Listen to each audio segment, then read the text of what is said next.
Well, hey guys, it's Pastor Ryan with North Park's midweek message.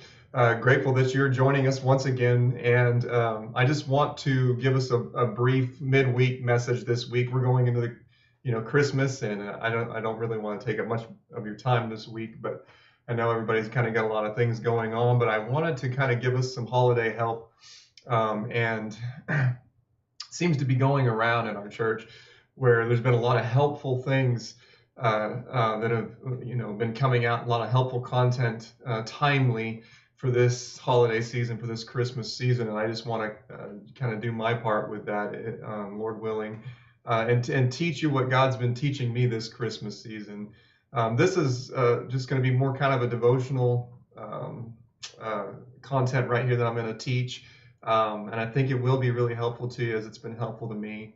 But it's really kind of inspired by Pastor Lynn's devotion that he put out on Monday. He puts out a devotion every week with our prayer list, and it's always really helpful. But this week in particular was really helpful to me, really spoke to me with regarding some struggles that I had and had been having. And then in addition to that, Pastor Lynn's devotional that's been put out, that he puts out every year for us for the Christmas season, and today you'll be on day 3 of that. If you're getting that devotional, you can find that at www.insidemp.com under the devotional thing. But that also has been really, really helpful, really timely for this Christmas season. And so I want to be able to kind of give you some help here going into the holidays, or continuing to go into the Christmas season here. Our key text will be Matthew chapter 26, verses 38, 39. Matthew 26, verses 38 and 39, when Jesus in the Garden of Gethsemane. And the title of this is Relentless Surrender in the Face of Defeat. Relentless surrender in the face of defeat. You're probably like, well, how does this help with the holidays? Or maybe you get it right away. But let me start off this way. In the Christmas season, it's always a difficult time, isn't it? Because we have plans, we have ideas for how we want our Christmas to be, particularly with family and friends. And it's difficult for our heart not to go there where we have this ideal picture that we're holding on to that begins to really give us, really disrupt our peace in the Lord. And Proverbs 16 talks about the fact that the plans of a man's way come from his heart. The plans of man come from the heart. He plans from the heart. And how many of you know that that's the problem, that our plans are actually coming from here? And whenever we have a plan or an idea for how we want things to be, and that is disrupted, our way towards trying to achieve that plan is disrupted, that's what usually causes quarrels, and that's what causes fights among us. And so in our text today, we see Jesus showing us really the model of what it means to surrender our plan to God's plan, to surrender our plan to God's plan. And in Matthew 26, verses 38 and 39, Jesus, speaking to his disciples, says, "My soul is very sorrowful, even to death. Remain here and watch with me." And going a little farther, he fell on his face. Jesus fell on his face and prayed, saying, "My Father, if it be possible, let this cup pass from me. Nevertheless, not as I will, but as you will. Not as I will, but as you will." That's really what matters most, what God wills. And God has a will for us to participate in, to be surrendered to, devoted to, and surrendered to. And in the Garden of Gethsemane, Jesus began to be greatly distressed and troubled with regard to what he was about to face. And he was about to face the moment that his entire life was leading up to, which was his cross and all that comes with his cross. And everything was against him in this moment in the garden. Everything's against him. All the powers of hell in pursuit to derail Jesus, and loneliness and grief and rejection and tremendous sorrow were tearing at his heart, relentlessly beating on his will to move into despair and quit on his cross. But though Jesus was under tremendous suffering and adversity, he did not yield himself to sorrow and defeat. Instead, he answered the adversity with relentless surrender in the face of defeat. And looking at this text this week, it's been so helpful to me because when we face situations, when we face difficulty in our life, when we face adversity, we just want to quit on that process and not really engage it the way that Jesus shows us here that he engages his suffering. And you know, this is in no way trying to compare my suffering to his in the garden, but this is what helps us when we're dealing with the adversity, when we're dealing with our plan for what we wanted to happen. You know, in particular, Christmas brings stuff like this out with family and friends and situations. How difficult this begins to be. And if you look at our text, in Matthew 26, Jesus is filled with sorrow, but the text says, and going a little farther.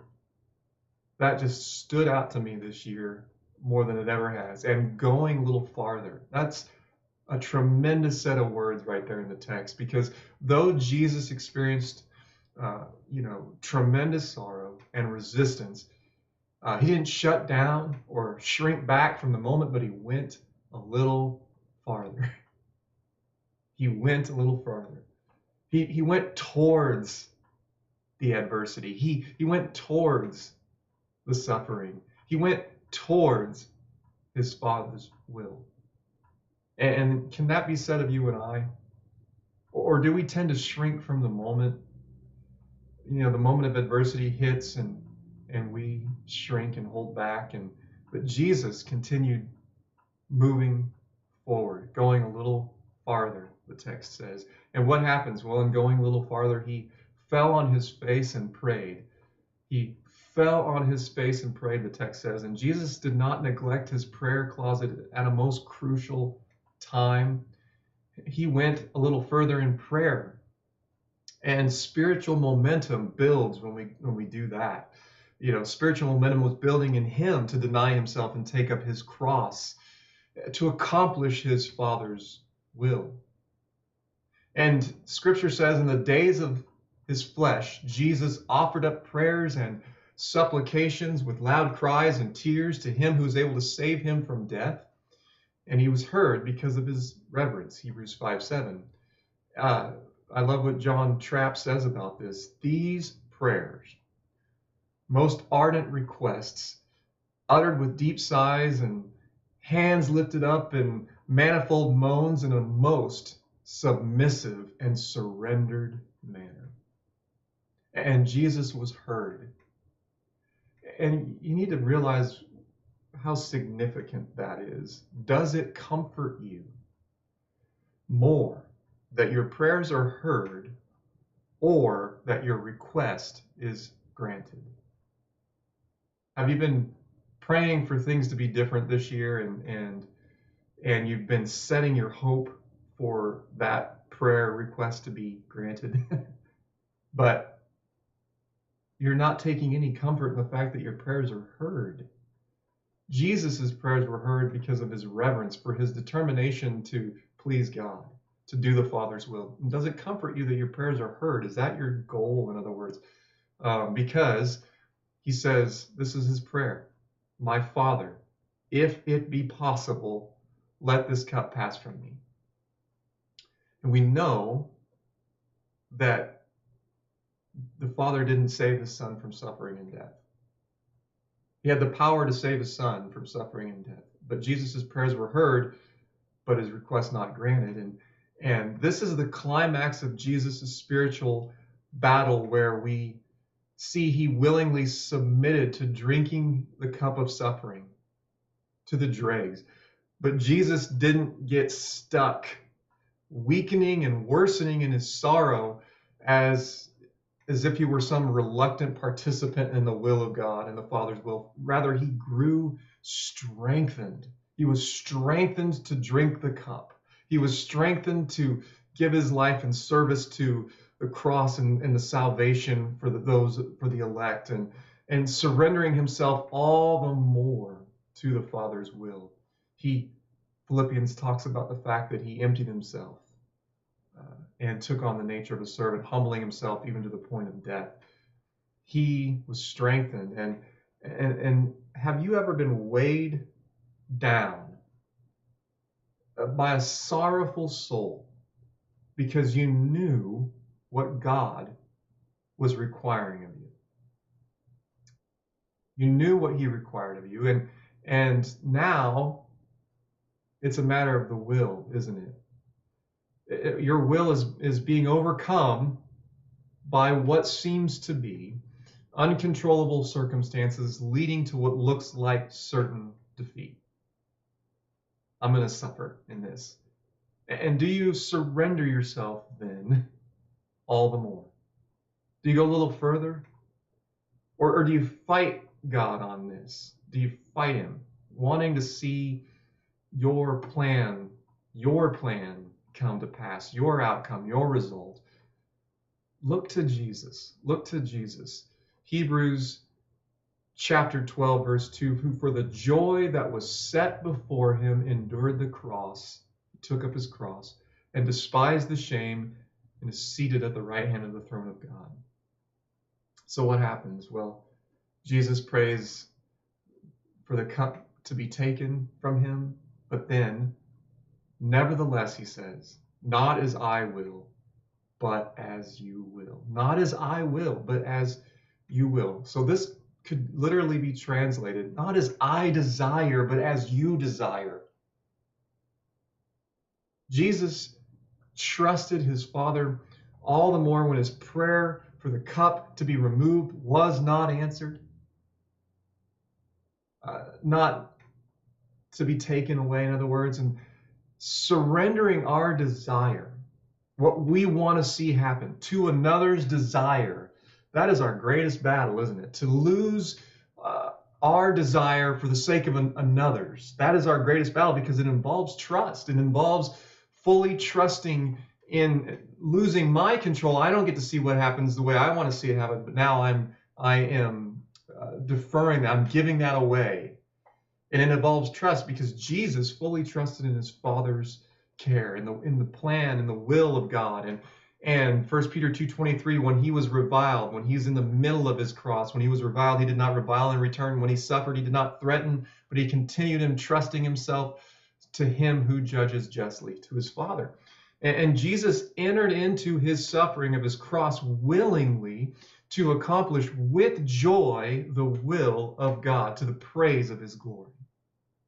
And 1 Peter 4:19 says, therefore, let those who suffer according to God's will entrust their souls to a faithful Creator while doing good. While doing good. While doing good. Your heart's set on that, right? And so here's the main idea of what we're talking about today. The main idea. There can often be in us a relentless plan for how we want things to be. And we're often defeated when the result we hope for leads not to our ideal picture coming true, but to painful trial and suffering. And Christmas sabotages us this way, though that's not Christmas's intent. That's the way that man does things. We set things up to be a certain way, a certain picture, and we have this ideal plan for things, and then we start hurting one another with that, don't we? We start holding on to a record of offense and wrongs. We're not willing to serve the situation or the moment. We're not seeking to determine God's will and for Christmas and for family and for what God is doing to bring us together this season. Instead, we're holding on to a picture, a relentless plan. And this is usually when that's not happening, when our ideal picture is leading to instead painful trial and suffering and a demand for serving. This is where we usually take back our wills or our willingness to serve the will of God, to be fully surrendered to that, to be fully submitted to that. We don't go a little further. Instead, we often move away from God, withholding our trust and quitting on the process at the point where Jesus went a little farther. He surrendered himself to the Father's will. And surrender is not resignation or admittance of defeat that just accepts circumstances as unchangeable, so I might as well just. No, rather, surrender is willingly embracing the will of God as good and full of his redemptive purposes.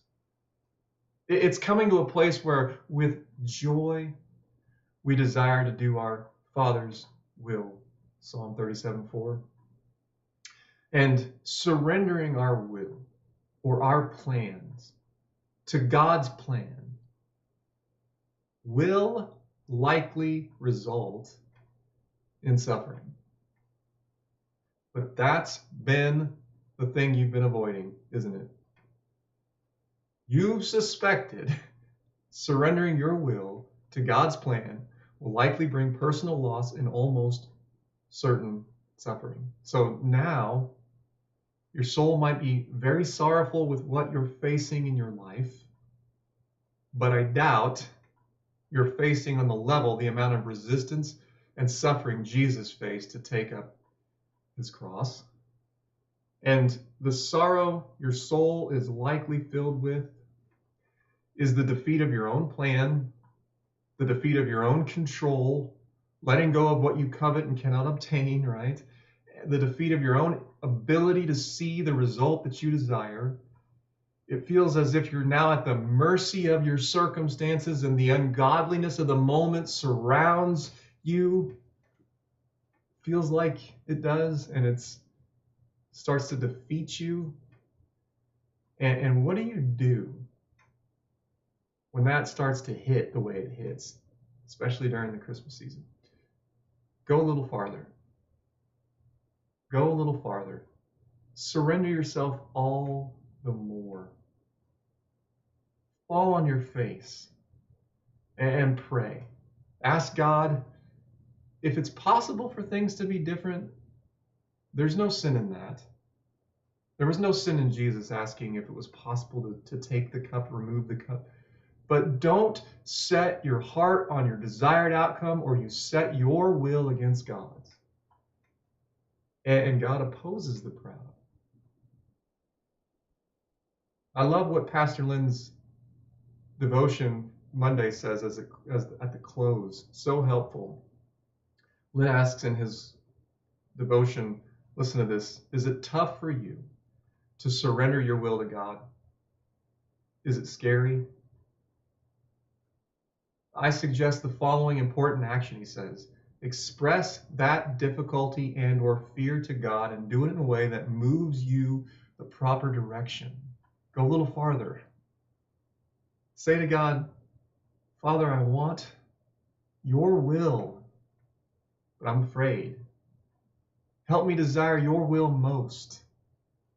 And he says, allow God to do the good sanctifying work of changing your deepest desire to his.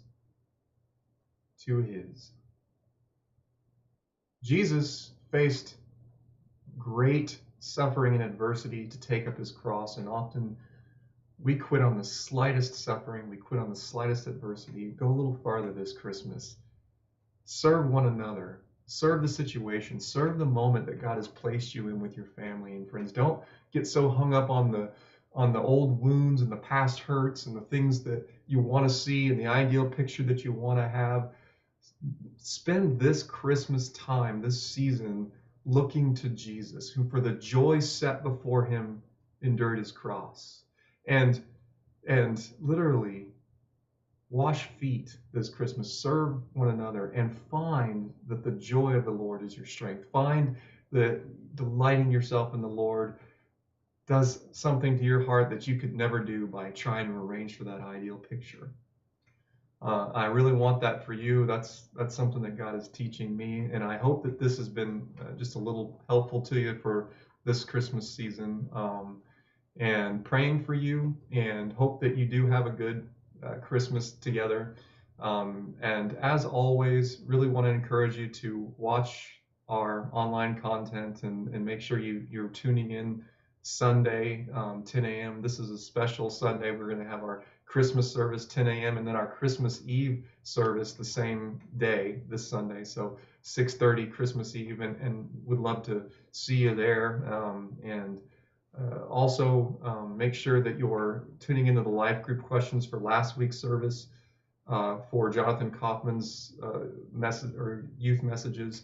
And then we have Bible class teachers that put out online content, age appropriate content for your kids. So if you want access to that, email us and let us know, and we can get that information to you, or that material to you as well. But as always, we love you, praying for you, and Lord willing,